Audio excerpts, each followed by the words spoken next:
Desde el universo hasta tus pies. El suelo es el secreto de la vida en la Tierra. Descubramos juntos el suelo y más allá. Hola, ¿qué tal? Muy buenos días a todas y a todos los que nos ven. Bienvenidos a su canal, El Suelo y Más Allá. Uy, qué miedo. El día de hoy nos encontramos aquí en la Facultad de Ciencias, en el laboratorio de taxonomía o de Ecología y sistemática sistemática de de microartrópodos. microartrópodos con el doctor Guadalupe Palacios Vargas. Y pues como todas las entrevistas en las que hemos realizado, el día de hoy vamos a presentar, vamos a conocer quién es el doctor Guadalupe Palacios, a qué se dedica, vamos a ver el punto de vista del investigador, del científico, de la persona, vamos a conocer un poquito más acerca del por qué el doctor Guadalupe Palacios se involucró en lo que es la ecología y sistemática de microartrópodos, ¿no? Un mundo invisible bajo nuestros pies y que desafortunadamente muchas veces pasa desapercibido. Muy pocos los llegamos a conocer, muy pocos sabemos quiénes están ahí, qué es lo que hacen y por qué están ahí, ¿no? Entonces, pues vamos a iniciar con la presentación y el doctor José Guadalupe Palacios Vargas es un científico apasionado por la vida que hay bajo nuestros pies. Es de los pocos investigadores que se ha adentrado a este mundo inhóspito y que lo ha explorado, lo ha estudiado desde diversas perspectivas. Actualmente es profesor titular C en el Departamento de Ecología y Recursos Naturales de la Facultad de Ciencias de la UNAM y lidera el Laboratorio de Sistemática y Ecología de Microartrópodos. Ha dedicado más de 40 décadas, ¿no? Aquí ya... 4 décadas. Sí, 4 décadas, 400 años, más de 4 décadas a estudiar la biodiversidad e importancia que tienen los microartrópodos en el suelo y en las funciones del suelo, ¿no? Estos pequeñitos animales. Ya nos va a hablar el doctor de los colémbolos, ¿no? De otros microorganismos que hay allá abajo y que muy pocas veces volteamos a ver. Y también ha entendido cómo estos organismos participan en diversos procesos ecológicos que mantienen la salud de los suelos y de hecho algunos han sido utilizados como bioindicadores, ¿no? Desde sus estudios de la biología hasta su doctorado en ciencias biológicas, el doctor Palacios ha combinado la docencia, la investigación, pero también algo que es muy importante, la divulgación de la ciencia, ¿no? A través de su participación, publicación en revistas, en impartición de talleres y se ha involucrado en otras actividades de la divulgación de la ciencia y ha formado generaciones de biólogas y de biólogos que muy seguramente tú, si lo estás viendo, si estás viendo esta entrevista y conoces al doctor Palacios, pues ha marcado, ¿no?, la huella de muchas biólogas y biólogos en la academia. Y bueno, pues ha dirigido numerosos proyectos de investigación, quizá ya nos hable del más reciente y de los hallazgos que ha encontrado en torno a los microorganismos del suelo. Y pues ha participado también en diferentes congresos y pues, ¿qué más decir? Su enorme trayectoria lo respalda, es un experto, ¿no? Estamos hablando con una expertise de los microorganismos del suelo. Y como cada entrevista, para romper un poquito la tensión, ¿no?, de esta entrevista, pues vamos a hacer una dinámica que la llamo la dinámica rompehielos. Okay. Yo le voy a dar una palabra sí. Y usted me va a decir lo primero que se le venga a la mente. Correcto. ¿Va? ¿Ok? Sí. Bueno, pues vamos a comenzar. La primera es suelo. Uy. Y biodiversidad. Biodiversidad. Ciencia. Importante. Importante. Macrofauna. Muy considerable en todos los ecosistemas. Diversidad. Impresionante en nuestros ecosistemas. Juventud. Los que van a tener que seguir nuestros pasos y mejorarlos para resolver los problemas ecológicos que existen en este país. Edafón. El edafón es pues todo lo relacionado con el suelo, no solamente la parte mineral, sino también la orgánica y atmosférica, hídrica, etcétera. Importantísimo. Sí. Aprendizaje. Es algo que se tiene que llevar con mucho detenimiento. Y los dos últimos. Futuro. El futuro, aunque impredecible, tenemos en nuestras manos el poder de modificarlo, sobre todo en las cuestiones ambientales. Cambio climático. Eso es algo que es más difícil de controlar, pero que tenemos que buscar la forma de evitar que el cambio climático afecte nuestros ambientes, nuestros cultivos y nuestro entorno en la vida cotidiana. En la vida. Muchísimas gracias por, por la dinámica. Doctor, y ahora sí, vamos a comenzar. Sí. Yo ya lo presenté, su amplia trayectoria, pero mi primera pregunta es, ¿quién es Guadalupe Palacios? Sí, mire, en realidad he usado más el nombre de José, y por cuestiones legales, pues José Guadalupe, en todas mis publicaciones aparezco como José Guadalupe. Lo que pasa es que, bueno, en mi pueblo es muy común el nombre, mi padre se llama Guadalupe, y entonces en la familia pues hay como, no sé, 20 o 30 Guadalupe Palacios. Ah, no, sí, porque es así como por una tradición. Ay, no, si tu tío tiene el nombre, bueno. Afortunadamente rompí con la tradición, ¿no? Y bueno, yo llegué a la Ciudad de México proveniente del norte del país, pues hace muchísimos años, y aquí hice todos mis estudios, desde la primaria hasta el doctorado. Por supuesto, he tenido la oportunidad, gracias a la UNAM, pues de hacer estancias en el extranjero y hacer algunas especialidades también en varios países, principalmente en Francia y en España, ¿no?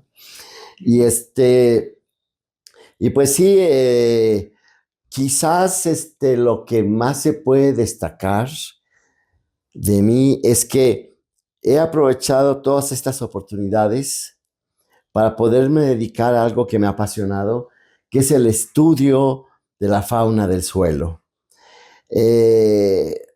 Creo que los profesores son muy importantes para que nosotros nos animemos a estudiar algo y a dedicarnos con mucho esmero. Yo fui alumno de profesores de aquí de la facultad que quizás algunos de los jóvenes que vienen ahora solo conocen, no, y que solo conocen porque hay salones con sus nombres. Ah, ok. Por ejemplo, la doctora Ana Hoffman, el doctor Alfredo Barrera, que ellos en su oportunidad fueron mis profesores, ¿no? Y bueno, estaba yo tan entusiasmado de contar con el apoyo de mis profesores que yo hice el trabajo de campo para mi tesis en 1975. Es decir, pues yo terminé la carrera en 76, pero yo ya tenía todo el material del trabajo de campo. Y antes las tesis como que eran muy típicas, ¿no? No, pues un biólogo, pues mínimo un año de trabajo de campo. Claro. Trabajo de laboratorio. Sí. Y después ya escribir la tesis y defenderla. Entonces, eran otros tiempos. Y además, pues no había un especialista en colémbola aquí o alguien cercano que actualmente o en esa época se dedicara. Estuvo el doctor Bonet en el Politécnico, pero pues él se fue a trabajar al Instituto del Petróleo y se dedicó a foraminíferos. Cambió de tema porque pues la importancia que tienen los foraminíferos para datar yacimientos de petróleo. Sí. ¿Y cuándo fue que se dio cuenta que eran los microartrópodos lo que quería estudiar? Porque el suelo es un mundo, ¿no? Sí, cuando fui alumno de la doctora Hoffman, exactamente, en ese año que llevé el curso, que yo ya traía vocación por insectos y artrópodos y todo eso, ¿no? Hay gente que a este niño les llama la atención los insectos, las arañas y todos esos animalitos, y como que se les queda ese gusto, ¿no? Claro. Y luego cuando ya fui alumno de la doctora Hoffman, ella nos pidió que diéramos un seminario y que eligiéramos el tema. Entonces yo dije, bueno, pues yo quiero estudiar la fauna del suelo. porque ahí hay muchos animalitos, ¿no? Y entonces, para el seminario fuimos aquí a Contreras, La Magdalena a Contreras. la Magdalena Contreras, Ajá. sí, ahí en el bosque a tomar muestras. Las trajimos a la facultad, a la antigua Facultad de Ciencias, que estaba por donde está Por la torre. rectoría. Exacto. Ajá. Y entonces, procesamos las muestras y pues ya hice preparaciones y me enamoré de la fauna del suelo, principalmente de los colémbolos y los ácaros. Y claro, en aquel entonces, pues yo pensaba que todo era muy fácil, ¿no? Digo, con la bibliografía Claro. en el cual existían 3 o 4 familias de colémbolos, pero claro, era bibliografía muy antigua, esos libritos del How to Know y eso que nada actualizado. Ya después me di cuenta de la gran complejidad que hay en la fauna del suelo y que se requiere como de irse encaminando a grupos en particular para poder trabajarlos, porque son todo un mundo y se requiere de mucha bibliografía especializada, a veces de técnicas para hacer las preparaciones bien y poder observarlos, identificarlos, ¿no? Pero es todo un mundo que hay en el suelo y sobre todo en aquellos suelos que tienen hojarasca, que están sanos, que no están alterados, ¿no? Y si tuviera que elegir uno de tantos de miles de organismos que hay, ¿cuál es el que más le llama la atención?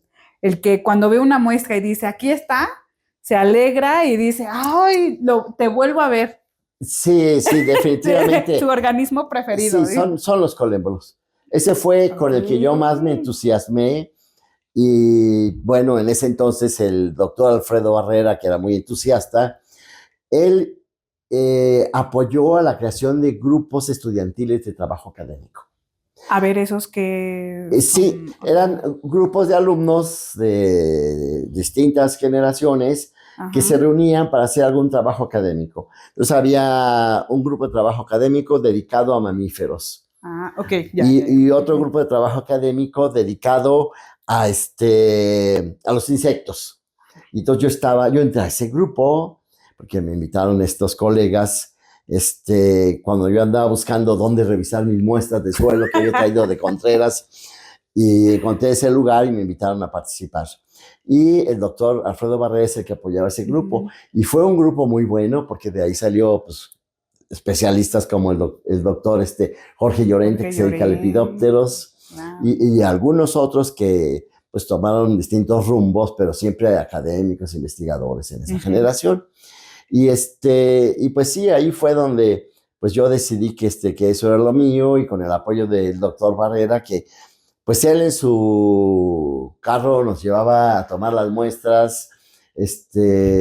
Salíamos un domingo temprano y nos llevaba al campo, tomábamos las muestras, regresábamos, las procesábamos, y además él, que era muy estricto en ese tipo de estudios, y que si el número de muestras de plantas epífitas para ver qué insectos hay ahí, pues y además con un muestreo quincenal durante un año. Entonces, sí es pesado. Y pues yo con mi inquietud no solo tomaba de las bromeliáceas y algunos otros ambientes, ¿no? Pero en la hojarasca, suelo y todo, para comparar y ver las diferencias de lo que vive arriba de los árboles y lo que hay abajo de los árboles. Sí. Y eso me lleva a la otra pregunta. Generalmente a los microartrópodos los asociamos con suelo, ¿no? Sí. Pero ¿en qué otros ambientes también nos podemos encontrar, no? Porque muchas veces, por ejemplo, los ácaros, que también forman parte de ese mundo maravilloso, ¿qué otros ambientes colonizan? Hay en muchos otros ambientes. Por ejemplo, los troncos en descomposición. Sí, ahí son muy importantes porque ellos, en su cuerpo y en el tracto digestivo van a transportar hongos, los van a diseminar, y con eso van a ayudar a que los troncos se degraden más rápidamente, ¿sí? Y se integre toda su materia orgánica al suelo. Sí. Otro, pues es la canopia. Muchos de ellos viven arriba en los árboles, en la selva, y además pueden ser en cantidades impresionantes. Por ejemplo, en el 90, a principios de los 90, hicimos un proyecto con apoyo de GAPA. ¿Fue el macroproyecto? Sí. A ver, háblenos del macroproyecto. Sí, eso fue muy interesante. Fue un proyecto de 3 años en el cual nos dieron el apoyo para estudiar lo que hay en la selva de Chamela, en las cuencas que hay ahí, cuencas hidrológicas, y ahí fue donde hicimos fumigaciones. Y fue la primera vez que en México se hacían fumigaciones para ver qué existe pues, en la canopia arriba, en los árboles, ¿no? Ese fue un proyecto muy bueno y le digo que a veces es impresionante. En una fumigación que usábamos piretrinas naturales para evitar contaminar y esas se degradan con la luz del sol. Ok. Sí, entonces lo que hacíamos era que poníamos unos embudos plastificados que colgábamos con mecates en los árboles y luego eso lo hacíamos en una tarde y al día siguiente a las 5 de la mañana antes que salía el sol íbamos con la fumigadora y era más bien una nebulizadora y se soltaba todo el fogging, ¿sí? Y después nos íbamos, dejábamos unas 3 horas a que hiciera efecto, regresábamos y lavábamos los embudos con alcohol y poníamos abajo frascos de plástico para recolectar todo. Bueno, en una sola encontramos más de 1 millón de colémonos. En una sola muestra. Fumigación. En una sola 1 millón de colémonos. Imagínense, cuando la primera vez publicamos un trabajo, uno de los artículos derivado de este proyecto, los editores decían, es que está mal, no puede haber tantos. Claro. Sí. Es como me recuerda esas cifras que dicen que en el suelo podemos encontrar 10 a las 6 millones de bacterias y 10 a las tantos millones de microorganismos, ¿no? Sí. Muy impresionante. Ese proyecto fue muy bueno porque en aquel entonces la Dirección General de Asuntos del Personal Académico daba apoyos para proyectos de investigación y bueno, los recursos eran suficientes para poder comprar equipo de microscopía, la nebulizadora, todos los portas, cubres, todo lo que se necesitaba y hacer el trabajo de campo, es decir, daban muchos recursos y entonces uno podía hacer proyectos de investigación de 3 años, sí, con todo el apoyo económico suficiente para que uno pudiera comprar lo que uno quisiera. También equiparse, ¿no? Así es, y además no había la necesidad de tanto trámite burocrático. Es decir, yo veía, por ejemplo, estos embudos de aluminio me sirven para poner la batería de embudos. Bueno, pues yo lo que hacía es que los compraba y entregaba la factura y me lo reembolsaba y se acabó. Sí. Que necesito pintura para estos embudos. Pues la compraba y las brochas y todo, una factura y listo. Es decir, era muy sencillo. Era más ágil, ¿no? Exacto, todo el trámite. Todo el trámite ahora es más complicado. Pero sí, gracias a ese y otros proyectos, es que nosotros pudimos armar el laboratorio. De adquirir todo el equipo de microscopios de disección, microscopios de observación, computadora, todo lo que usted necesitaba. A través de los proyectos. Sí.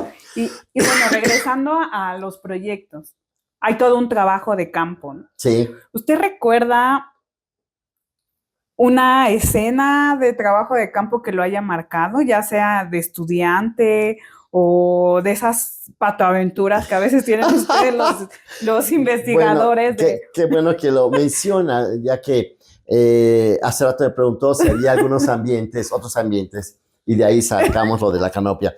También los microartrópodos, incluyendo ácaros, colémbolos, paurópodos, ínfilos, todos esos bichitos, son muy abundantes en las cuevas. Y entonces, pues yo me interesé, porque también yo inicié aquí, siendo ayudante de profesor en el 77. Y fui ayudante de profesor de la doctora Hoffman. Y a ella le interesaba la espeleología. Y entonces dimos cursos de bioespeleología en lo que eran las biologías de campo de aquel plan de estudios. Bueno, y pues sí me encantaba meterme a las cuevas, que No era yo muy deportista, pero pues no había mucho problema, ¿no? Ok. Después ya aprendí un poquito más de las técnicas de rappel y de ascenso y descenso y todo eso. Wow. No, pues, Pero en una oportunidad, en un viaje a Yucatán, ujú. el amigo que me iba a acompañar a las cuevas, un espeleólogo, ingeniero de allá de la Universidad de Yucatán, Ujú. no podía acompañarme. Entonces dije, bueno, pues préstame tu carro para poder ir a las cuevas. Ajá. Sí, cómo no. Ya las conocía. Ya Ya las había había. ido varias Ok. veces. Entonces, pues ya me fui en el carro, fui a buscar al guía de esas cuevas y no estaba. Y entonces dije yo, bueno, pues, ¿qué haremos? Y llegó el hijo del guía y yo le dije, es que me interesa poner dentro de la cueva unas trampas para insectos y ver qué insectos se logran atrapar y ponerlas ahí y regresar unos días después a recogerlas. Ok. Ah, pues no está mi papá, pero pues yo te puedo acompañar. Bueno, este chico de nombre Salvador. Ajá. Y entonces, pues perfecto, yo muy contento, pues vamos, ¿no? Y me dice él, nada más traigo una lámpara. Y yo le digo, pues está bien, yo traigo mi lámpara. Nos metimos a la cueva de Calquetoc, allí en Yucatán. Mm. Y pues yo muy emocionado, recordando la cueva, y ay, pues ahí está esto, aquí está el otro, y pues ya está una colonia de murciélagos. Y bueno, Wow. puse yo ahí las trampas, Las trampas. sí, que eran simples botecitos con alcohol para los chicos que brincaran, cayeran ahí y se quedaran fijados. Bueno, y entonces empieza a fallar mi lámpara. Wow, se comienza a poner Tensa, tenebroso el tenebroso asunto, realmente, ¿no? en la Luego en una cueva. cueva. Ay, no, no, no. Ajá. Esa fue, creo, una experiencia muy impactante porque, para colmo de mala suerte, también la lámpara de él se descompone y nos quedamos a oscuras dentro de una cueva. ¿Y luego cómo salieron? Pues entonces, Así, sí, no, a no, no, ciegas. horrible. Pero como yo ya conocía esa cueva, entonces empecé a tratar de recordar. Y bueno, estamos aquí, cerca donde están los murciélagos. Hay una pared del lado izquierdo. Y entonces yo iba gateando Ajá. y el chico se iba agarrando de mi pantalón. Sí, siguiéndome de Ok. del pantalón. Ujú. Y yo me acordaba, bueno, pues sí, aquí hay una pared y hay que tener cuidado porque del lado derecho hay un precipicio y ya, y Y seguir tratando de encontrar. Y en algún momento vi luz y yo dije, allá va hacia a estar allá, la hacia, salida. ajá. Yo estaba preocupado, pero no mucho, porque yo dije, bueno, mi amigo se va a preocupar que no le regrese el carro. Claro. Claro, y Chin. va a decir, algo le pasó, voy a buscarlo, Claro, ¿no? claro. Sí, pero yo decía, bueno, y pues total, ya nos encontrarán, no creo que pase desapercibido, pero bueno, vamos a tener problemas. La comida, bueno, no se puede aguantar, pero el agua va a ser el El problema. agua, claro. Y y después, que vi así como una claridad hacia el fondo, pues yo dije, vamos Ajá. hacia allá. Pero espérenme, y luego ya no se veía nada. Y yo, no, ya me estoy imaginando cosas, ¿no? Tanto es mi anhelo de Ya cayó salir, la noche. sí, que ya quiero ver la salida. Claro. Y después se volvió a ver la claridad, pues sígueme. Y ya logramos llegar a la entrada y salir. ¿Y como cuánto tiempo estuvieron dentro de la cueva entre que se les apagó Sí, la pues luz y yo ya creo que salieron? serían unas 3 horas o algo así, ¿no? Ay, no, No, sí. ya algo de Bueno. tiempo, sí, ya estaba yo nervioso. No, sí, ya uno comienza. Sí, y lo más interesante es que llegamos a la entrada, que es una dolina, se hizo un hoyo, pero puedo no llegar y ahí hay plantas creciendo y todo, una cosa hermosa. Bueno, Wow. me di cuenta qué es lo que estaba pasando, porque a veces veía yo claridad y a veces no. Porque cuando se nublaba, los rayos del sol no llegaban bien a la entrada. Y cuando pasaban las nubes, había más luz y entonces se veía hacia Ya, dónde estaba el ingreso de la gruta. ya, Pero yo creo que esa ha sido una de las claro. experiencias más complejas que he tenido con trabajo de campo. Definitivamente imposible de olvidar esa experiencia, claro, ni yo lo hubiera olvidado. Y bueno, ya que menciona que aquí iban a hacer un estudio de microartrópodos, ¿qué funciones? O sea, ¿por qué están ahí los microartrópodos en esas cuevas? ¿A quién le ayudan? ¿Qué degradan? ¿Qué hacen? Sí, es sorprendente cómo son tan diversos y en dónde pueden estar, ¿no? Muchos de ellos pues van a vivir en el guano de los murciélagos. Porque los murciélagos pues salen en la noche a alimentarse, ya sea de insectos o de polen, de algunas plantas frutos, ¿no? o frutos, ¿sí? Y ellos pues van a regresar y van a depositar el guano que va a servir para pues muchos animales y muchas comunidades. Y entonces los ácaros pues hay grupos de ácaros que se van a alimentar del guano o de los hongos que crecen en el guano, o los que son depredadores, pues se van a alimentar de algunas larvas o de insectos. Y las arañas se van a alimentar de esos insectos y de esos ácaros. Y bueno, es muy compleja. Es una trama trófica muy compleja dentro de las cuevas, pero es súper interesante. Y bueno, a veces hay tal cantidad de animales que se queda uno impactado, ¿no? No solo por la diversidad.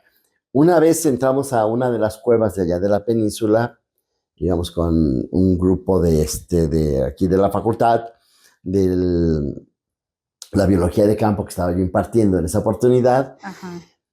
Y entramos a una cueva que no era muy profunda, que había mucha superficie, podíamos caminar bien, y ilumino el suelo. Yo digo, ay, qué raro se ve este suelo. Y entonces me hinqué para ver de cerca el suelo, y es impresionante. Es decir, lo que se veía en el suelo eran ácaros, millones y millones. Entonces se veía como que se movía el suelo de la cantidad de ácaros que había en esa cueva. ¡Wow! Muy impresionante también. O sea, ¿no? miles y miles y miles de ácaros. ¿no? Miles, millones de ácaros, sí. O sea, sorprendente. Muy sorprendente, sí.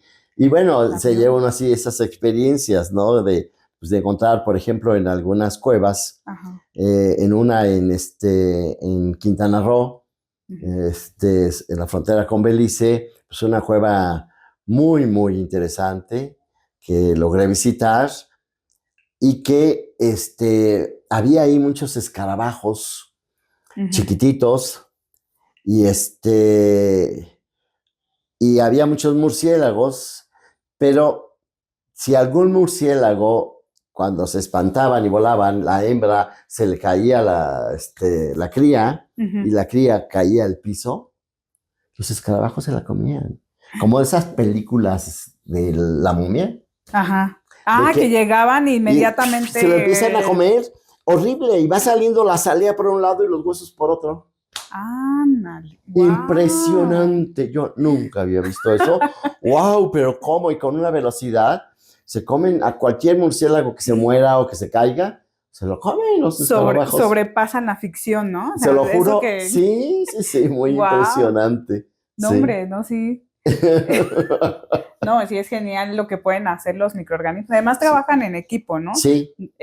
Son miles a la vez atacando, alimentándose y comiéndose. Sí, muy impresionante. Y actualmente, doctor, no se dedica también a estudiar las cuevas. Ya casi no.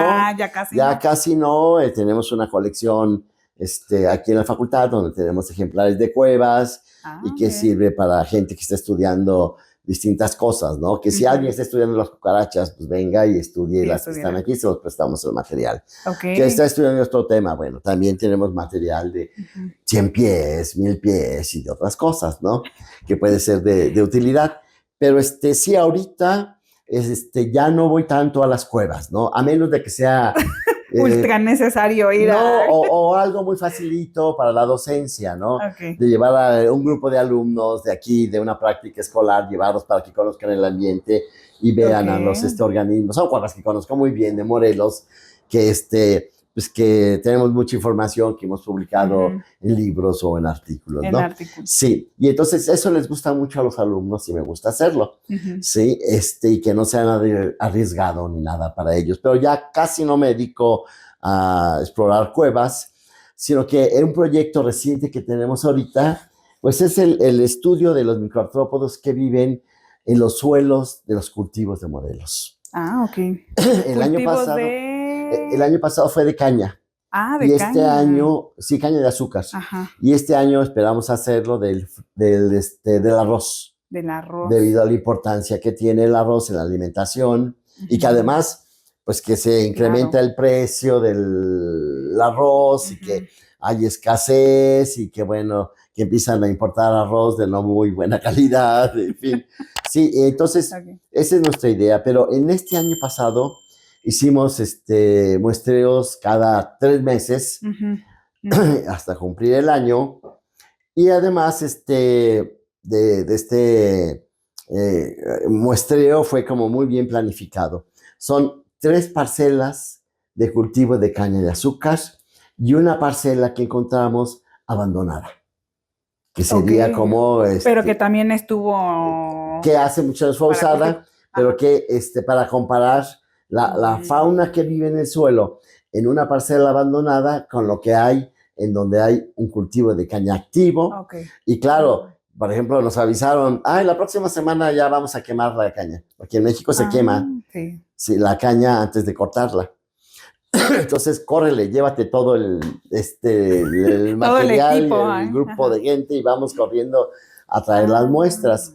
Porque lo que hacemos es que tomamos las muestras y las traemos y las procesamos en el embudo de Berlese para extraer todos los ácaros, colémbolos y todos los bichos que hay.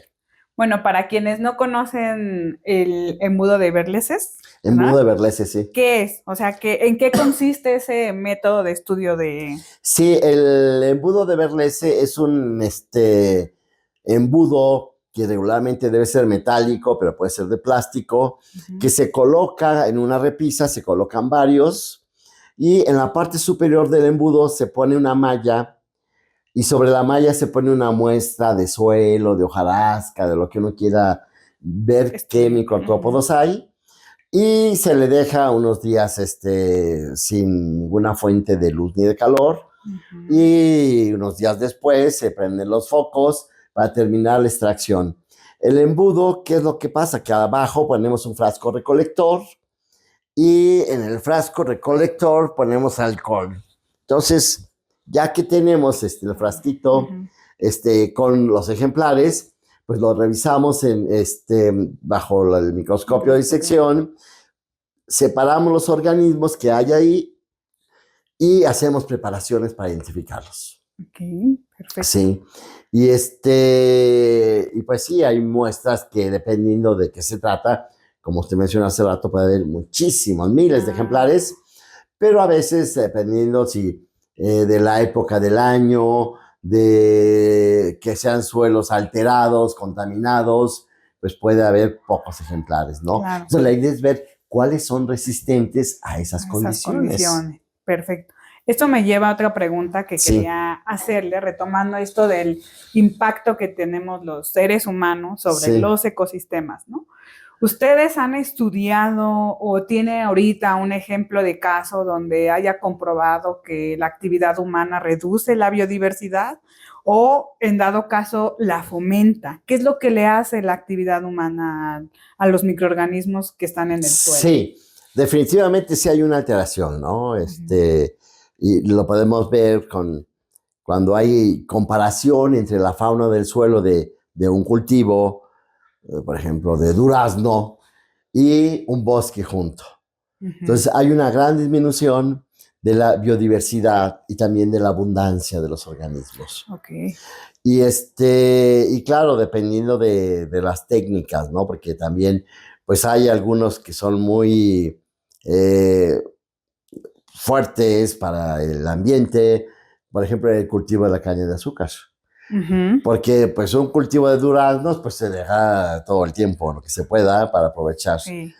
Pero en cambio en el cultivo de la caña pues son cultivos que tienen un corte anual y que ese cultivo puede durar 3 años, después de 3 años se quita y se vuelve a sembrar, o puede durar más, ¿no? Pero hay mucho estrés ahí, porque imagínense que queman para cortar el cultivo. Entonces, todo lo que está de la vegetación, se quema toda la hojarasca que está en el piso, toda la hojarasca que está en la planta en pie, y tienen sus razones esto, ¿no? De que queman porque pues así matan a animales que pueden ser peligrosos, ¿no? Incluyendo serpientes, alacranes o cualquier otra cosa que pueda haber, ¿no? Pero además, y quizás lo más importante, es que se concentra el azúcar en la caña. O sea, como que hay una realocación de los carbohidratos. Exactamente, sí, exacto, se concentra en la caña, ¿sí? Y entonces ya cortan y el corte se hace a mano, imagínense, qué horrible. En la mayoría de los casos, sí, es muy pesado. Y después ya viene un camión y suben toda la caña a ese camión y la sacan para llevarla a procesar y sacar el azúcar, el alcohol y todo eso. Pero, pues, un camión lleva 20, 30 toneladas de caña. Bastantes, ¿sí? Cantidades. Mucho. Y después, pues también las inclemencias del tiempo, ¿no? Después de que cortaron, que está seco, que no hay vegetación, los pobres bichos que viven en el suelo, desprotegidos. La gran ventaja del suelo es que no es buen transmisor del calor ni tampoco de la corriente eléctrica. Es decir, si nosotros quemamos el suelo o el cultivo, exacto, vamos a suponer que sí se mueren los que están en la superficie y los que están a 3, 5 centímetros, pero más abajo no. Entonces, al rato que vuelven a salir las plantas, pues los organismos vuelven a desarrollarse. Aquellos que estaban en las partes profundas del suelo, ya cuando hay condiciones adecuadas, salen y pueden ahí desarrollarse, establecerse, reproducirse y formar comunidades. Y, por ejemplo, en este caso, se utiliza mucho el término indicadores, ¿no? Sí. Hay artrópodos, microartrópodos que son indicadores. ¿Qué hace un microartrópodo un buen indicador? Porque no todos son indicadores. No, pero fíjese que de alguna manera pues se puede usar como indicador, ¿no? De algunas condiciones, ¿no? Es decir, que su presencia o su ausencia. Sí. Exacto. Entonces, hace algún tiempo vino un chico muy interesado en estudiar cuál es el efecto de los hidrocarburos en la fauna del suelo. Wow, y entonces él estuvo tomando muestras de las costras de hidrocarburo, de petróleo, que se sacan allá por Minatitlán y que las echan en los terrenos baldíos cercanos, pero él le interesa ver qué pasa. Y entonces tomó muestras y las procesó en los embudos de BRC y las estuvimos estudiando.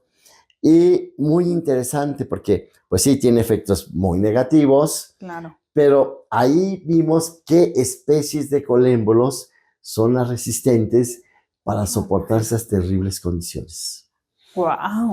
Sí, porque estos hidrocarburos pues van a acabar con mucha de la fauna, pero hay algunos que sobreviven. Hay unos que van a resistir, ¿no? Que van a permanecer a pesar de estas condiciones inhóspitas. Sí. Y supongo que lo mismo ocurre, por ejemplo, con las costras salinas. Sí. O, sí, ¿no? O con esos suelos definitivamente. que están... Sí. Hay especies que pueden soportar eso. Sí, bueno, esas condiciones. Y bueno, rompiendo un poquito mitos de los microorganismos en el suelo. ¿Los 100 pies, sí tienen 100 pies o no tienen 100 pies? No tienen 100 Porque pies. ¿de dónde nace como ese término, ¿no? Coloquial es la apariencia, ¿no? Tienen muchas patas y las patas están espaciadas. La gente dice, pues tiene muchas patas, como 100 patas, como ¿no? 100 patas. Sí, o más de 100. Y en el mil pies, como tiene dos Ajá. pares de patas en cada segmento, pues se ven mucho más. Y entonces cuando camina y se ve tantas patas, pues parecería como si hubieran 1000. Pero no, eso es solamente, como usted dice, un mito. ¿Por qué? Porque hay 100 pies que tienen más patas que algunos 1000 pies. Y además son Wow. grupos, bueno, cercanos, pero hay diferencias muy importantes. Un 100 pies, pues sí puede mordernos. Un 1000 pies no. No. A ver, cuéntenos, un 100 pies sí puede mordernos. ¿Por Sí. qué? Tiene en sus piezas bucales unas estructuras que se llaman forcípulas que tienen glándulas de veneno. Ah, ok. Y entonces son depredadores, entonces se van a alimentar de un insecto. Algunos de ellos que viven en las cuevas se pueden atrapar a un murciélago y comérselo, imagínense. ¿Pero Sí. qué? Tiene que estar Ah, grandote. claro. No, sí, A ver, es que ya. hay hasta de 30 centímetros, un 100 pies que Wow. vienen en las cuevas y se suben por las grietas, por las paredes, y cuando van pasando los murciélagos los atrapan y se los comen. Se los comen. Sí, los matan con estas estructuras. Ok. Y y en cambio, un 1000 pies, que pueden ser mucho, bueno, quizás tan grandes, ¿no? Hay unos que son de vermiformes, como si fuera un gusano grandote, Ajá. con muchas patas. Ellos se alimentan solamente de plantas. Plantas en descomposición. Ya, Entonces, no pueden mordernos ni hacernos daño. Claro, pues no Sí, tienen las estructuras exacto. especializadas para Eso, lanzar la mordida, sí, ¿no? para dar la mordida, sí. Y que no tienen el veneno en piezas bucales. Y el veneno de los 100 pies, que son los que pueden mordernos, ¿nos puede hacer daño Sí. a los seres humanos? O sea, Sí. ¿pueden llegar a ser tan letales como para causarte la muerte o no? Muy necesariamente? pocas veces llega a ocurrir, porque sí son venenosos, pero bueno, podrían matar a un niño, pero a un adulto no. A un adulto. Y depende de dónde le piquen, ¿no? Pues si le pican la cabeza, pues ahí sí ya está más peligroso. No, imagínate, no, pues sí. Sí. Todo depende, ¿no? Como Sí. buen biólogo, todo Ajá, depende. sí. No, pues sí, es sorprendente. ¿Y qué otros mitos usted ha escuchado acerca de los microorganismos del suelo? ¿Ven o no ven? Ay, esa es muy buena pregunta. Sí, la mayoría de ellos tienen mala visión o ninguna. No pueden ver. Ok. Eso es muy interesante. Algunos tienen ojos. Los colémolos pueden ser ciegos por completo, carecer de estructuras oculares. Algunos tienen máximo 8 ojos a cada lado de la cabeza y pueden tener pigmento y corneolas y pueden ver una imagen, pero no una imagen como nosotros y tampoco una imagen como los insectos que tienen alas, ¿no? Ok. Eso sí forman una imagen bien. Sí, sí, sí, por el tipo de ojos. Estos bichitos que están en el suelo, cuando tienen ojos, son simples ocelos que no están bien integrados.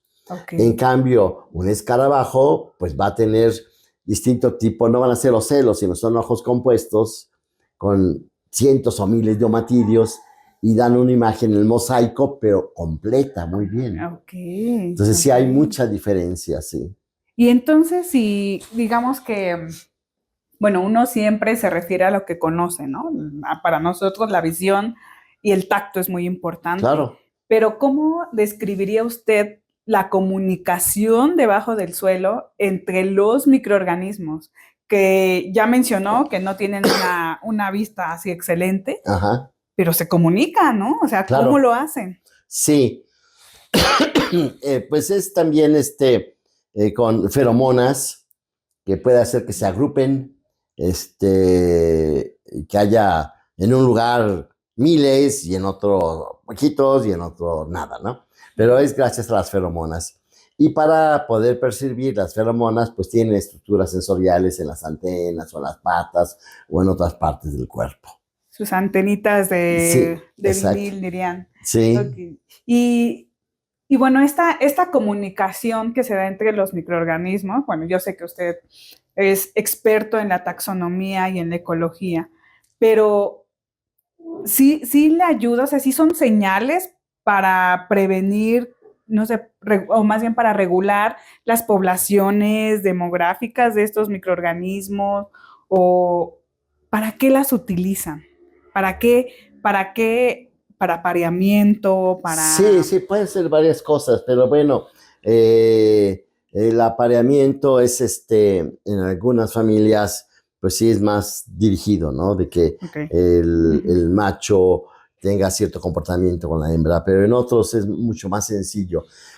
El macho deposita un espermatóforo, que es un paquetito de esperma, la hembra lo recoge, sí, y entonces pues queda fecundada, ¿no? Sí, es decir, no es tan complejo en algunos grupos, ¿no? Como en los insectos alados. ¿Existe cortejo entre los En microorganismos? algunos, sí hay. ¿Sí? Sí, eso sí. No, pues ya, digo, es que sí, a veces uno ya ha sido se documentado. interesa. Sí. A ver, un ejemplo de cortejo en microartrópodos. Sí, es muy interesante porque algunos de ellos tienen, por ejemplo, los machos tienen las antenas modificadas. Okay. Entonces el macho pues anda persiguiendo a las hembras y con las antenas y detecta a la hembra y entonces lo que él hace es que se fija con sus antenas a la antena de la hembra. Ah, ok. Entonces, si la hembra está madura, pues va a aceptar que él deposite un espermatóforo y ella tomarlo con la abertura genital. Y en el caso de que ella no esté madura, lo que va a hacer es que pues levanta al macho, que es más pequeño, lo levanta con sus antenas y lo anda paseando 2-3 días hasta que ella ya tiene la madurez para tener la actividad. Ah, ok. No, pues sí. Sí, muy interesante. Muy interesante, sí, es complejo. No lo pensaría uno. Cada día uno aprende cosas nuevas. Entonces, sí. Bueno, ya para ir entrando a la última parte de la entrevista, quisiera retomar como la experiencia que tiene usted en términos de la historia que ha vivido en su laboratorio. Ajá. Y actualmente, si usted tuviera que describir algunos retos que enfrenta la sistemática de microartrópodos, ¿cuáles diría que son esos retos? Bueno, tenemos el problema de que hay ambientes que han sido poco estudiados y que es difícil de encontrar, ¿no? Por ejemplo, recientemente hicimos un proyecto para estudiar los colémbolos que viven asociados a los cangrejos ermitaños. Y los cangrejos ermitaños, pues no están en todos lados. No. Y si uno revisa estos cangrejos, pues van a tener ácaros y colémbolos que viven entre el cangrejo y la concha que toman prestada como casita. Y que, digamos que en términos ecológicos, ¿por qué están ahí esos ácaros? Ha sido una evolución, sí, porque muchos de estos ácaros no viven en otro ambiente. Igual o sea, los son exclusivos de esos son ambientes. comensales obligados de los cangrejos. Wow, una simbiosis, ¿no? Por ahí, sí, una asociación súper interesante y una coevolución. Sí, porque se van a alimentar algunos de la hemolinfa del cangrejo o bien de los desechos de la comida del cangrejo. Del cangrejo. Ok. Bueno, ese es uno. Ese es uno. Uno de los que eso es difícil porque pues no todos los encuentran. Tenemos actualmente un trabajo en prensa sobre ese tema. Y pues sí, es algo que hacía muchos años que nadie trabajaba. Y que ahora estamos produciendo artículos pues, interesantes sobre el tema. Otro de los retos que veo en el estudio de la taxonomía de los colémbolos es el uso de herramientas moleculares. Ahí quería llegar. Qué bueno que qué bueno que llegó. Sí, ¿no? Sí. A ver, ¿por qué? Cuéntenos. Sí, bueno, este grupo en particular, el de los colémbolos, es un grupo muy antiguo, que hace millones de años que existe en nuestro planeta y que está pues ampliamente distribuido. Claro, hay grupos que están restringidos, como ahorita hablamos, pues a ciertos ambientes, como vivir en un cangrejo ermitaño o vivir en un nido de abejas sin aguijón. Ándale. Sí, esos ambientes son raros, ¿no? Pero le digo, prácticamente están pues, por todos lados, ¿no? Han tenido una evolución impresionante que ocupan muchos ambientes, pero hay otros que viven en el suelo y la hojarasca de manera cotidiana en cualquier parte del mundo, ¿no? Y entonces cuando uno dice, bueno, vamos a ver esta tribu, que también está definida y qué tanto se puede confirmar la monofilia de todos sus integrantes a través de estudios de biología molecular, ahí tiene muchos problemas. Es muy, muy difícil. En México tenemos algunos géneros endémicos de colémbolos. O sea que solo están... Solo en nuestro país. Ajá. Exacto. O algunos que la región neotropical, México, Centroamérica y el norte de Sudamérica. Pero que no existen en otra parte del mundo.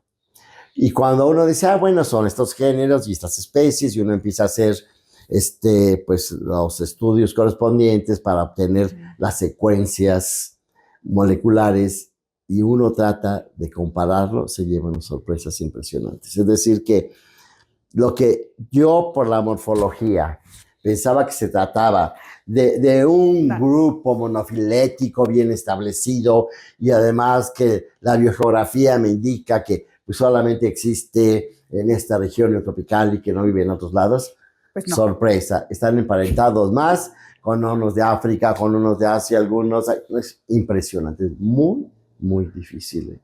Sí. O sea que la incorporación de la biología molecular al estudio de la taxonomía y de la sistemática, en lugar de solucionar y de ser la panacea, la respuesta a todas esas preguntas, pues genera más respuestas, más preguntas, Más preguntas, ¿no? Exactamente, más preguntas. Sí, ¿por qué? Dice uno, ¿no? Claro. Y a veces ha sido difícil contestar.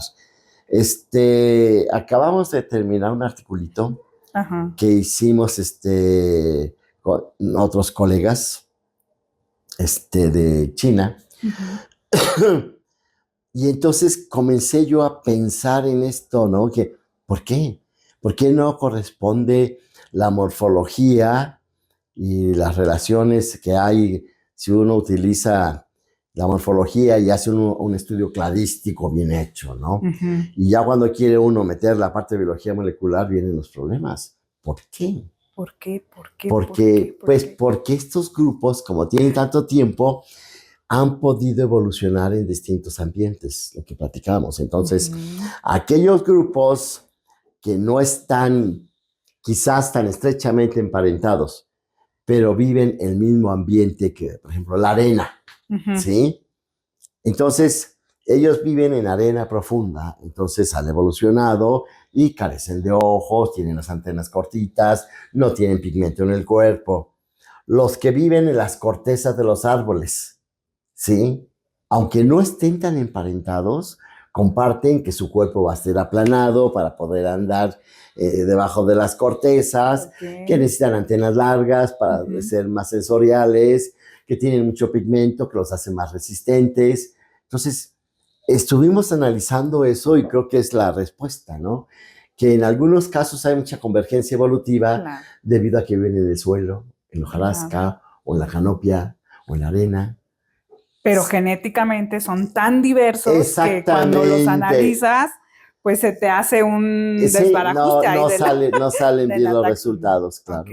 Sí. Y a esto, o sea, la reflexión final en términos de la taxonomía es combinación, separación. ¿Por qué optamos, no? Sí, yo pienso que hasta donde estamos con las técnicas y que han evolucionado muchísimo las metodologías para la biología molecular, es impresionante. Y que hay que utilizar las más adecuadas, que no sean destructivas, que se puedan recuperar las cutículas y hacer la preparación de la cascarita del bicho para tener la certeza de qué especie era. Y bueno, es muy complejo y lo hemos hecho en algunos proyectos. Inclusive, pues hemos aportado mucho al GenBank, toda esta información que hemos producido. Muy bien, pero, excelente. Sí, pero creo que todavía ha sido difícil, todavía no llegamos al punto en que podamos compaginar todos los resultados de una cladística con los resultados de la biología molecular. Todavía no llegamos. Yo creo que ese es el reto más fuerte que tenemos ahorita. Ok, bueno, esperemos que cuando vean esta entrevista en 20, 30 años ya se haya logrado ver, ¿no? Sí. Algún avance en términos No, sí lo va a ver. del engranaje, sí, ¿no? Sí, claro, porque le digo, están avanzando mucho la biología molecular y las técnicas y todo. Sí, es impresionante. No, sí, a mí me consta, ¿no? Ahorita ya podemos hablar de metabacording y de esa secuenciación masiva, cuando antes mandar a secuenciar un bichito era súper complicado. Exacto, ¿no? Muy, y ahora hay científicos que ni siquiera lo hacen ellos, lo mandan a un laboratorio y ahí se los hacen. Y además, pues todo completo, hay veces que genoma completo. Exactamente, a veces ya solamente te mandan toda la bioinformática hecha y mira, es tal género con tal especie. Y ármalo, ¿no? Sí, exacto, sí. Y bueno, ahorita que estamos hablando de los ambientes, hay ambientes que, bueno, con la llegada del antropoceno, aunque no es una era geológicamente establecida, hay ambientes que se están perdiendo. Sí. Y hay ambientes que están aumentando, como los sistemas urbanos, las zonas urbanas. En un futuro, ¿usted cree que el estudio de los microartrópodos en sistemas urbanos va a aumentar? Sí, eso es muy relevante y qué bueno que lo menciona. Yo durante mucho tiempo me dediqué al estudio de la taxonomía de estos colémbolos y ácaros de México y pude describir muchas especies, pero siempre enfocándome a vegetación natural, ambientes pristinos y todo esto. Pero de repente me di cuenta que algunos ambientes eran importantes, ¿no? Que no se han estudiado bien aquí en el país, como por ejemplo la composta, ¿sí? Donde existen pues, muchos ácaros y muchos colémbolos. Pero también hay proyectos de otros investigadores de la UNAM que se han enfocado a los suelos urbanos, ¿sí? Y estos suelos tienen características peculiares y también se desarrollan ahí pues muchos microartrópodos, ácaros, colémbolos y otras cosas, ¿no? Y hay algunas familias que son particularmente abundantes, ¿no? Por ejemplo, pues yo como que hay familias que son más de mi agrado, familias de insectos y ácaros, ¿Cómo ¿no? cuáles? Sí, por ejemplo, los colémbolos de anúridos, ¿sí? Qué bueno que lo pregunta, déjeme mostrarle. Esos fueron colectados en Colombia. Son colémbolos y vea usted el tamaño que tienen, son gigantes. Son muy grandes. Generalmente miden 2 milímetros los colémbolos y esos son gigantes, ¿sí? Ahorita sí, pues se ven. Hemos probado un trabajo, pero se ven a simple vista, imagínense. Simple vista. Sí, cual micro. Ya es casi macro, ¿no? Colombia, exactamente. Sí, está, No, hombre, son gigantes. Son gigantes, sí. Son muy, muy grandes. Entonces, me he dedicado más a esos, pues, por el color, porque la forma, la ketotaxia, y tengo mucha experiencia, o de otros que son gorditos y muy coloridos, muy bonitos. Entonces, ¡ay, qué bonito! Y que tienen caracteres sexuales secundarios, que es de lo que le hablaba, ¿no? Entonces, esos a mí me interesan, yo he descrito especies. Hay otras familias que son muy sencillitos, como los Isotomide, ¿no? Que, casi todos iguales, ¿no? Qué chiste, ¿no? Y pues sí he descrito algunas especies. Pero no había caído en cuenta que estos ambientes urbanos tienen muchos isotómidos, como es el caso de la composta y otros grupos. Entonces es algo en lo que tendré que enfocarme. En el estudio claro. Esta familia que no me gustaba tanto, me estoy dando cuenta que es muy importante. Y algo hace, ¿no? Exacto, sí, porque necesitamos los trabajos básicos para poder seguir haciendo otros estudios, ¿no? Por ejemplo, si quisiera yo hacer ecología y voy a poner en todo CP1, 2, 3, 4, 5 hasta 100, pues no. Entonces tengo que identificar el género, cuando menos, y morfoespecie. Y de preferencia a nivel específico. Sí. Entonces hicimos un catálogo de los colémbolos y también hemos hecho varias publicaciones, estudios de géneros y de tribus y de familias, ¿no? Que son de utilidad para cuando la gente interesada en este tema pueda hacerlo, quiero estudiar, ok, pero aquí tengo yo qué es lo que hay en México, cuántas especies se conocieron, cuánto hay o qué falta de estudiarse. Y además también proporcionarle a la gente manuales para la identificación, técnicas Claro. para la colecta y para el procesamiento en el laboratorio. Y esos libros pues son de gran utilidad, pero la parte básica, que es la taxonomía, no nos la podíamos brincar. Claro, Ya no. después empezamos a hacer más ecología, ¿no? Ujú. Pero ya de México se conocían los de colémbolos cuando yo comencé a trabajar menos de 100 especies. ¿Y ahorita en cuántas Más de vamos? 1000, más de Wow, 1000, más de 1000. más de 1000. Entre los nuevos registros, Ujú, ujú, las nuevas especies ujú. y por supuesto que lo que estudiamos de lo cercano, ¿no? Morelos, Exacto, Guerrero, ¿no? Ajá. Veracruz, la provincia de Yucatán, pero hay partes del país en que casi no se conoce nada. Pues todo el norte, ¿no? O sea, Exacto, todo el norte del sí, país exactamente, se desconoce mucho mucho, de la biodiversidad, ¿no? exacto, Claro, sí, sí, claro, sí, sí es sobre todo cierto. de estos grupos, ¿no? Un campo de estudios para ya quienes estén interesados en Sí, estudiar parte del norte, ¿no? Por ejemplo, sí, Cuatro Ciénegas, ¿no? Yo no me sí, imagino lo impresionante que va a ser en biodiversidad, en claro, macro, micro y meso, ¿no? sí, sí, sí, Mesofauna. Entonces, definitivo, sí, es sorprendente. Y bueno, ya una pregunta final. sí. Este, ¿Se extinguen los microorganismos localmente? Nosotros hablamos de extinciones masivas, Sí, ¿no? Pero ¿qué pasa con los microorganismos? sí, por supuesto, ha habido, y es algo interesante, ¿no? Hay estudios de biogeografía, ¿no? Y Ujú, sabemos la distribución de algunos grupos, de repente surgen incógnitas. Por ejemplo, de esta familia que le platicaba yo, de Nianuridae, ujú, hemos estudiado y descrito especies de distintas partes de la República, de Centroamérica y de Sudamérica, ujú. pero no existen de esa tribu en Yucatán. Wow. O sea, no Imagínense. existen porque no los han encontrado o no No, he trabajado mucho en Yucatán y y no no los ha encontrado existen, ahí. claro. Wow. Entonces ahí pues puede haber distintas hipótesis, ¿no? ¿Qué es lo que Ujú, pasó? Bueno, ujú. quizás en esta época en que cayó el meteorito hace Mm, aproximadamente 60 millones de años, se extinguió parte de esa claro. fauna.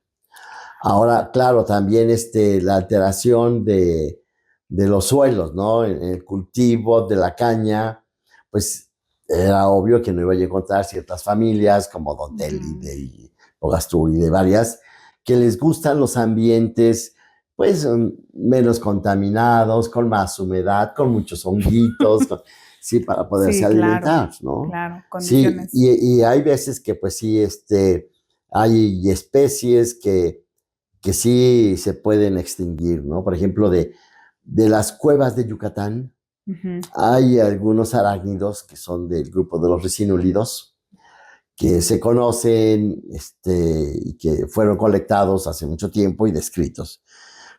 Posteriormente viene un grupo de espeleólogos franceses, hace 20 años, y lograron ujú. encontrar algunos ejemplares que amablemente me los cedieron, y entonces yo hice estudios de anatomía y de morfología y todo. Y ahora me preocupa que esa especie debe estar en vías de extinción. ¿Por qué? Porque están siendo muy alteradas las cuevas y grutas Las de la condiciones. península de Yucatán. Sobre todo con esto del Tren Maya y todo eso, Uy, que arrasaron con la vegetación y que metieron pilotes en las cuevas que están oxidándose y contaminando. Entonces, sí, va a haber extinciones recientes debido a la alteración del ambiente. pues sí, ¿no? O sea, Sí. bueno, es que ahorita se me viene a la mente que, o sea, un escenario en unos 10, 15, 20 años, ¿no? Cuando la huella humana ya realmente haya, pues, arrasado con mucho de la biodiversidad y sobre todo pensando en los microorganismos del suelo. O sea, imagínense, muy pocos los voltean a ver, Sí, ¿no? Muy pocos los estudian. Y cuando los estudias, realmente no sabes si existieron o no, porque tu única referencia es lo que estás viendo en ese momento, claro, ¿no? Yo pienso que con el incremento en la mancha urbana, muchos de estos microorganismos, que incluso no nos vamos tan lejos, en el Valle de México, pues ya no existen, porque Sí. ya no están esas condiciones, Claro, ¿no? es cierto. Que existían hace 30, 40, 50 Sí, años. mire, vino un investigador francés hace muchos años y en 1928, Edward Hanshin, él describió algunas especies de aquí del Valle de México y nos interesaba tener más ejemplares para redescribir la especie, pero también hacer las secuencias moleculares y comparar con estas comparaciones que hacemos dentro de las tribus. Sí, no puede encontrar la especie. Quiere decir que sí ha habido cambios muy fuertes en, en esta área metropolitana que van a hacer que muchas cosas se extingan. No, sí. Bueno, sí, es una pena. Bueno, no nos vamos con este panorama desalentador. No. Nos vamos con un consejo de usted. Este es un canal de divulgación donde lo ven muchísima gente de diferentes edades, ¿no? Entonces, quisiera pedirle encarecidamente un mensaje para la audiencia. ¿Qué mensaje le da en términos del experto en ecología, taxonomía y sistemática de microartrópodos a la gente que lo va a ver? Sí, creo que esta fauna es muy importante. Todos sabemos que pues, todos los elementos que están en nuestro planeta son importantes, todos los seres vivos son importantes y hay que protegerlos. Entonces, algo que me parece que podemos comenzar a hacer con el son de no destruir a la fauna de los microartrópodos del suelo es pues tener cuidado de no arrojar contaminantes en distintos ambientes y que si movemos algo, por ejemplo, un tronco, una piedra, que necesitamos moverla porque vamos a, no sé, arreglar el jardín o lo que sea, después de que lo hicimos eso, de moverlo, regresarlo a la posición original. Porque si uno mueve un tronco, le da la vuelta y ve que corren un montón de bichitos. Bueno, si uno lo deja así expuesto, dice, ay, bueno, pues ¿qué pasa? Se mueren 3 cochinillas y un escarabajo y una lombriz. No, lo que está ahí no lo vemos. Claro. Nuestra capacidad de visión es muy, muy pequeña. No podemos ver muchos bichos y sus huevecillos. Y si ustedes los dejan así al descubierto, el sol los va a matar. Necesitan estar en la sombra y en la humedad. Entonces, si yo tengo que mover un tronco de un lugar, pasarlo a otro lugar, pero dejarlo en la posición que tenía, igual las piedras y otras cosas, ya cuando menos es un granito de arena de cada quien para evitar que se mate inútilmente esta fauna tan pequeña pero tan importante para reciclar los nutrientes del suelo, que sin ellos no habría crecimiento de las plantas y no tendríamos frutos, semillas, tantas cosas que nos produce la tierra, ¿no? Pues sí, yo creo que eso. Claro que sí, muchísimas gracias. Agradecerle a usted por el tiempo y la dedicación en compartirnos cada uno de esos conocimientos, sus anécdotas, sus datos curiosos, romper mitos. Siempre es un gusto conocer más sobre el suelo, pero sobre todo de los microorganismos del suelo, sí. Porque muy pocas veces se habla de ellos, muy pocas veces se estudia, créanme, en serio, de verdad, es uno de las grandes áreas de oportunidad que existen en la ecología del suelo. Y para quienes estén interesados y puedan ver este video después, pues recuerden, ¿no? que el cuidar, conservar, pero sobre todo conocer quiénes están ahí, nos abre totalmente el panorama, ¿no? Entonces, les dejamos esta entrevista con el doctor José Guadalupe Palacios aquí en la Facultad de Ciencias. Recuerden que él se encuentra en el Laboratorio de Sistemática y Ecología de Microartrópodos. Si les gustó esta entrevista, recuerden darle like, compartir y activar la campanita para que más expertos se sumen a este compartimiento del conocimiento, que es muy importante. La divulgación de la ciencia es muy importante porque no solamente se tiene que quedar en papeles, ¿no? No solamente se tiene que quedar en las tesis, en los artículos, sino divulgarla, dar a conocerla. Y en este caso particular, pues fueron los microartrópodos del suelo, Y pues nada, muchísimas gracias, No, al doctor. contrario, gracias. Recuerden que este canal es para compartir el conocimiento acerca de las ciencias del suelo. Y pues nada, me despido de ustedes. Muchísimas gracias por su atención también, por ver el contenido. Y recuerden que nosotros compartimos ciencia y naturaleza desde el suelo hacia un futuro y nos vemos en el próximo capítulo.